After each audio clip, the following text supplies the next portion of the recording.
Hi guys, Richard here. I know I haven't put out a lot of content lately, but we've been trying to get some things streamlined, and I have been uploading to my Facebook a whole bunch of vintage local band things for some of the local artists around here and stuff like that.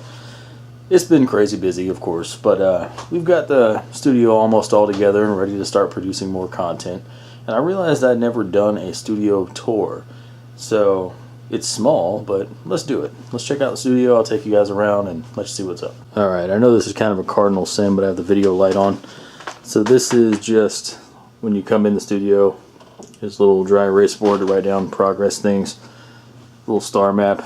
My lady bought me a named star right there. Pretty cool. Another dry erase board. Crap in the window. Clothes hanging to dry off. This is just where cables and things are kept. So anytime we need a connector, they're within reach. There's a power amp I'm selling, if anybody's interested. This is sort of the guitar section. You can tell I like PV amps. Really nice prowler on the bottom. There'll be a video on that soon. My old trusty crate VC50 right here. Vintage Club 2 amp, 310s. There is the Jeep Grand Cherokee. Little B52 triple rectifier. Old Alnico speaker in my homemade 1x12 cab. A PV Pacer, which is like a late 70s vintage solid state PV amp that just has really nice cleans. And here's that $20 Bandit down there. Oh yeah, there's a banjo. And there's one of my oldest guitars hanging on the wall there. We keep all the pedals and things up here, so if anybody needs them. This is the mic cabinet, sort of, but no doors. I kind of figured the doors would just get in the way. Again, it's a mess right now, but as I organize things, things are slowly getting better. These are some seismic coaxial monitors that we use for doing live music when we're playing in here.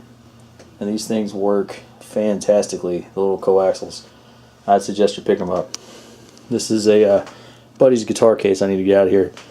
But under here we have another sound absorber, which is going to go on this door. Over here in bass world now, we got Daryl's acoustic bass and a couple of his basses right here. Got my BTB 6-string, which I still have to put back together. A Cort, which you've seen before. You guys remember that crazy painted Ibanez over there if you've seen some of the videos. The actual bass stack, this custom deep end tube bass head, well, tube preamp bass head, was picked up out on our Birmingham trip, and we used that to run a 2x10 of a brand I cannot remember, Ashdown, and a Trace Elliott 1x15. So that's where we get our live bass. And this is actually has a really good direct out too. More clothes hanging up behind a 7-string guitar.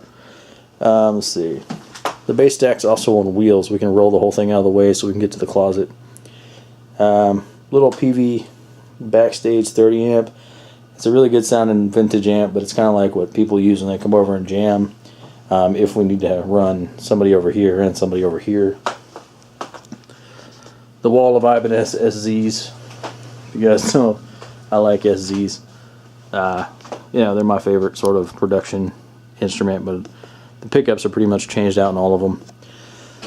Over here we have my guitar workstation, which I was just able to move back here because we got rid of our giant PV speakers, which you'll probably see in some of these videos. I had some giant 2x15 PV speakers, but we got rid of those. So now I can actually work on guitars in the studio. This is a pillow somebody brought me, but there's actually a guitar in there that I'm working on for him, like a guitar body. It's kind of funny. There's still extraneous parts everywhere. This is just the main hub for recording right here. This is mostly for live, but if we have gang vocals, we'll run them out through here, sort of all on one, get the mixing right before it goes into the system, that kind of thing. Just your various compressors and whatnot. Some Rockville monitors, which I like. They're active, they sound good. Over here, got the drum kit, the Drum World. Got some sound absorbers on the wall there. We got some sound absorbers that Daryl and I made a long time ago that we hung on the roof, and they're spaced at an angle from the roof to capture different frequencies, and they work really well. Some old astatic overhead mics. Really dig those. If you guys want to see, we sort of have these guys permanently mic'd now, so just vintage AKG on the snare. I like that. There's another CAD mic on the bottom, little CAD drum mic up here on the high tom. I've got a couple of the Electro Voice Indy 4.8s, I think, up on the rack toms. And that's something I'm trying that's new over here. I got a Sennheiser E609 on the floor tom. My zoom on the camera got stuck. Not sure why. It's never happened before. Anyway, a Sennheiser E609 on the floor tom just to try something different. So yeah, that's a lot of fun. There's actual floor space. You guys have no idea how happy I am about floor space. But if you remember, over in this corner was the Tower of Snarer. My snares. I'll show you what we did with that. Hold on just one second. Okay, the old Tower of Snarer is now the snare closet. Some really cool snares kind of hidden up in the corner there. And then down here, all my sort of extra guitars. And I got this really cool 60s Bradford guitar, which we're going to talk about in an episode soon. I used to, when we first moved in, have a cab that would sit in there, and I would record guitar out of that cab. But now I have a shed that sits outside, and I have a 4x12 out there that I'll record guitar from. So that is basically it. Basically it for the studio tour. I appreciate you guys joining me, and I hope to have more content out soon, like always, and more Daryl for all you hardcore Daryl fans. There should be like a trending Daryl fan heart emoji, something, to make him feel really uncomfortable. I think we should do that. Anyway, thanks for watching, everybody, and I'll see you guys soon. Hopefully we're going to make some music. See you next time.